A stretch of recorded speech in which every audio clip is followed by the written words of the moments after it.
Amphibia के बारे में इससे पहले की जो क्लास थी उसमें हमने ये पढ़ा कि क्लास एम्फीबिया जो है दो सब क्लास में डिवाइड किया जाता है, एक स्टिगोसिफेलिया, एक लिस एम्फीबिया। स्टिगोसिफेलिया के बारे में हम जान चुके हैं। आज हम इसकी दूसरी सब क्लास जिसकी हम बात करते हैं लिस एम्फीबिया के बारे में बात करते हैं। लिस एम्फीबिया, इसके करेक्टर क्या है, लक्षण क्या है, स्टिगोसिफेलिया से डिफरेंट कैसे, अलग कैसे उसमें।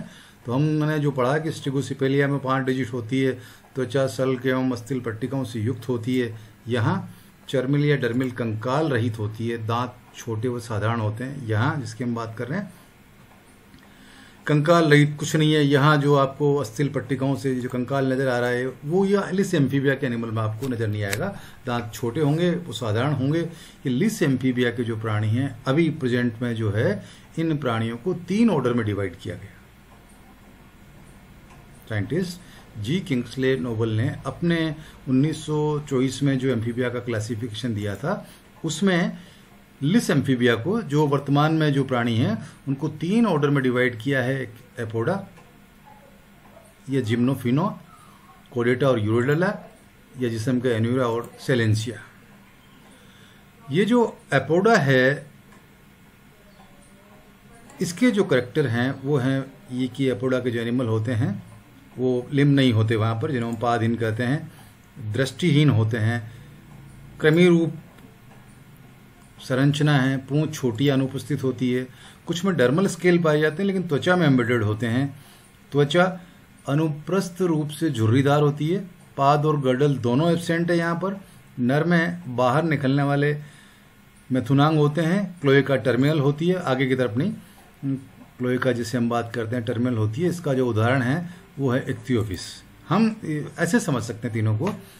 एपोडा जिनमें पाद नहीं है, पैर नहीं है, लिम्ब नहीं है, लिम्बलेस जो स्ट्रक्चर्स होती है लिस एम्फीबिया में, उनको हम एपोडा में रखते हैं। जहां टेल उपस्थित है उसे हम कोडेटा में रखते हैं या यूरोडेला में रखते हैं। जहां पाद तो है, लिम्ब तो है, लेकिन जहां टेल नहीं है उनको हम एन्यूरा में रखते हैं, उनको हम एन्यूरा या सिलेंसिया में रखते हैं। तो लिस एम्फीबिया का जो पहली जो ऑर्डर पढ़े हमने, उस ऑर्डर में पढ़ा हमने एपोडा, पादहीन, दृष्टिहीन, क्रमी रूप, पूंछ छोटी या अनुपस्थित, कुछ में डर्मल स्केल पाए जाते हैं, त्वचा में एम्बेडेड होते हैं। स्किन जो है अनुपस्थित रूप से झुर्रीदार होती है, पाद और गर्डल एब्सेंट होते हैं। ये जो करेक्टर हैं, ये एपोडा के करेक्टर हैं। बिल्कुल ईल जैसी संरचनाएं पाई जाती है। इसका जो उदाहरण देते हैं वो देते हैं इक्थियोपिस। दूसरा जो ऑर्डर है उस ऑर्डर का नाम है कोडेटा और यूरोडेला। लक्षण क्या क्या है इसके? स्पष्ट पूंछ सहित छिपकली जैसे संरचना जो है इसकी।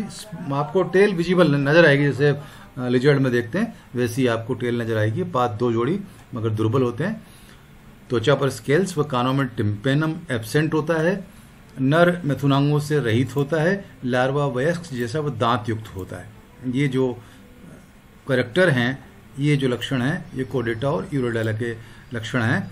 इस कोडेटा और जो यूरोडेला है इसको 5 सब ऑर्डर में डिवाइड किया गया है। इसकी हम बात कर रहे हैं। इसको 5 सब ऑर्डर में डिवाइड किया गया है। वो सब ऑर्डर कौन से हैं? क्रिप्टोब्रैंकियोइडिया, एक तो ये है। एक एम्बायोस्टोमोटोडिया, एक है सैलामेंड्रोइडिया, एक प्रोटीडा और मेंटिस। ये जो पहला ऑर्डर इसका क्रिप्टोब्रैंकियोइडिया, इसका जो इनके जो लक्षण हैं वो है प्राचीनतम स्थलीय जलीय वातावरण में रहने वाले, वयस्क, बिना पलकों का और गिल के होता है, गिल भी नहीं है, पलकें भी नहीं है। छोटा प्रीमैक्सिलरी स्पाइन होता है, इसमें जो फर्टिलाइजेशन होता है बाहरी होता है। एंगुलर और प्री आर्टिकुलर जो बोन होती है वो अलग अलग होती है। इसका जो उदाहरण है वो है क्रिप्टोब्रैंकस। दूसरा जो इसका ऑर्डर है एम्बायोस्टोमोटोइडिया, इसके जो लक्षण हैं वो पलकों युक्त स्थलीय वयस्क, बड़ा प्रीमैक्सिलरी स्पाइन पाई जाती है इसमें। निषेचन जैसे यहाँ बाहरी है, यहाँ आंतरिक है। एंगुलर और प्रीआर्टिकुलर जो होते हैं यहाँ अलग अलग हैं, यहाँ संयुक्त हैं। इसका उदाहरण है एम्बायोस्टोमा। सैलामेंड्रोइडिया, इसके लक्षण हैं पैलेट और वोमर पर दांत, क्लोएकल ग्लैंड के 3 सेट होते हैं, निषेचन इसमें भी आंतरिक होता है। इसका उदाहरण है सैलामेंडर, जो इसका उदाहरण देते हैं हम, वो सैलामेंडर देते हैं। प्रोटीडिया, प्रोटियस, जलीय तली निवासी पलक विहीन स्थायी लार्वा रूपों का प्रतिनिधित्व करने वाले। दांतदार जबड़े हैं तो बिल्कुल दांत है उनमें। करोटी जो स्कल जो होती है वो कार्टिलेज की बनी होती है, करोटी उपास्थि में। अडल्ट में होता है 3 पेयर गिल और 2 पेयर गिल स्लिट्स पाए जाते हैं। इसका जो उदाहरण है, ये जिसके कैरेक्टर हैं, जलीय तली निवासी, जो बिल्कुल पानी में रहता है लेकिन तल पे रहता है, और पलक विहीन स्थायी लार्वा रूपों का प्रतिनिधित्व करने वाले एनिमल है, जिनमें दांतदार जबड़े, करोटी और दांतदार जबड़े होते हैं। स्कल जो होती है कार्टिलेज की बनी होती है। अडल्ट में 3 pair Gill and 2 pair gill slits होते हैं। ये जो होते हैं प्रोटीडा सब ऑर्डर, उसका जो उदाहरण है वो है एनिमल प्रोटियस। 5वां ऑर्डर जो है इसका मेंटिस, जलीय व स्थायी लार्वा रूपों का प्रतिनिधित्व करने वाले। अग्रपाद इनके छोटे होते हैं, पश्चपाद एब्सेंट होते हैं। बाह्य क्लोम के 3 जोड़े इनमें पाए जाते हैं। पलकें और क्लोएकल ग्लैंड्स इनमें नहीं होती है। इनका जो उदाहरण है वो है मेंटिस, साइरन। ये जो सब ऑर्डर है मेंटिस, इसका उदाहरण है साइरन। ये 5 सब ऑर्डर जो हमने पढ़े हैं, ये 5 सब ऑर्डर कोडेटा और यूरोडेला के हैं। वापिस समझिए, ये जो जीवित अभी एम्फीबिया है, जीवित एम्फीबिया लिस एम्फीबिया में रखे जाते हैं। उसमें से एपोडा में वो प्राणी हैं जिनमें पाँव नहीं है, कोडेटा में वो प्राणी हैं जिनमें पाँव हैं, पूंछ भी है, एनुरा में वो प्राणी हैं जिनमें पाँव तो है लेकिन पूंछ नहीं है। हमने लिस एम्फीबिया के ये 2 पढ़ लिए, एपोडा पढ़ लिया, कोडेटा पढ़ लिया। एपोडा जिसे हम जिम्नोफियोना भी कहते हैं, कोडेटा जिसे हम यूरोडेला भी कहते हैं, इसका उदाहरण पढ़ लिया अपन ने। इक्थियोपिस, कोडेटा और यूरोडेला के जो 5 सब ऑर्डर हैं, इनके उदाहरण पढ़ लिए हमने। क्रिप्टोपेंकस, एम्बायोस्टोमा, सैलामेंडर, प्रोटियस और साइरन, इनके कैरेक्टर भी पढ़ लिए हमने। अब हमारे पास में ये जो एम्फीबिया है, उसकी सब क्लास लिस एम्फीबिया का जो 3रा ऑर्डर है, जो जीवित ऑर्डर अभी जीवित है, उसके बारे में बात करते हैं। उसे हम कहते हैं एन्यूरा और सेलेंशिया। इस एन्यूरा और सेलेंशिया के लक्षण क्या क्या है? एन्यूरा और सेलेंशिया, इसमें पूंछ रहित प्राणी होता है, पलकें पूर्ण बनी हुई है, निर्मित है। कर्णपट टिम्पेनम जिसकी हम बात करें, वर्तमान है, प्रेजेंट होता है। पश्चपाद तैरने व कूदने में रूपांतरित होते हैं। मैंडिबल दंत रहित होता है। एडल्ट जो होता है बगैर गिल के होता है। यूरोस्टाइल जो होती है इसमें प्रेजेंट होता है। ये जो एन्यूरा और सेलेंशिया है, जिसमें अपन टोड को पढ़ेंगे, जिसमें हम फ्रॉग को पढ़ेंगे, उसके क्लास जो एनिमल है ना, जिसको उदाहरण अपन देखेंगे, टोड और फ्रॉग पढ़ते हैं। वो टोड और फ्रॉग वाले एनिमल के जो लक्षण वो ये हैं कि इसमें टेल एब्सेंट है, पलकें जो पूर्ण निर्मित है, टिम्पेनम प्रेजेंट होता है, पिछले वाले पाँव मजबूत होते हैं, वो तैरने और कूदने में काम आ रहे हैं, रूपांतरित हो गए हैं। मैंडिबल जो होता है इनका, वो बिना दांतों के होता है। एडल्ट जो एनिमल होता है उसमें गिल नहीं होता और इसमें यूरोस्टाइल प्रेजेंट होता है।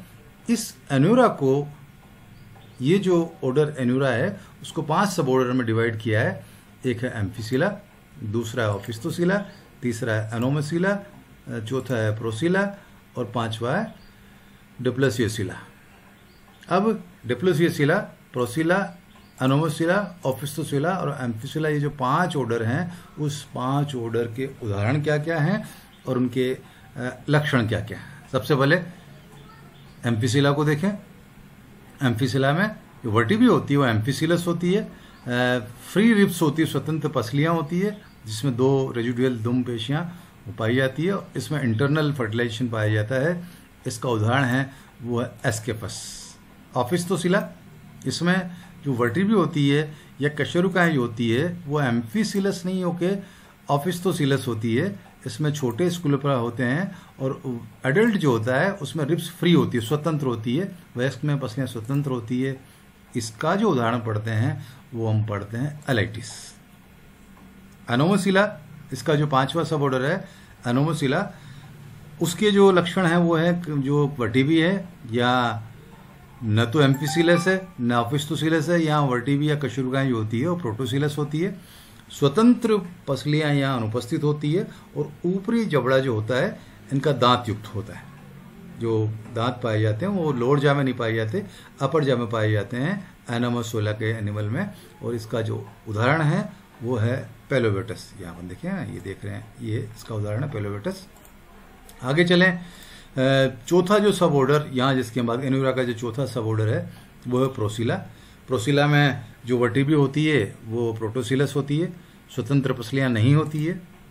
2 अस्थिकुंडों से युक्त जो यूरोस्टाइल होता है उसमें 2 बोन से बना हुआ है, 2 अस्थिकुंडों से युक्त यूरोस्टाइल होता है। इसका उदाहरण है ड्यूपो, जिसे हम भेक भी कहते हैं, जिसे हम टोड भी कहते हैं, और डिप्लस या सिला।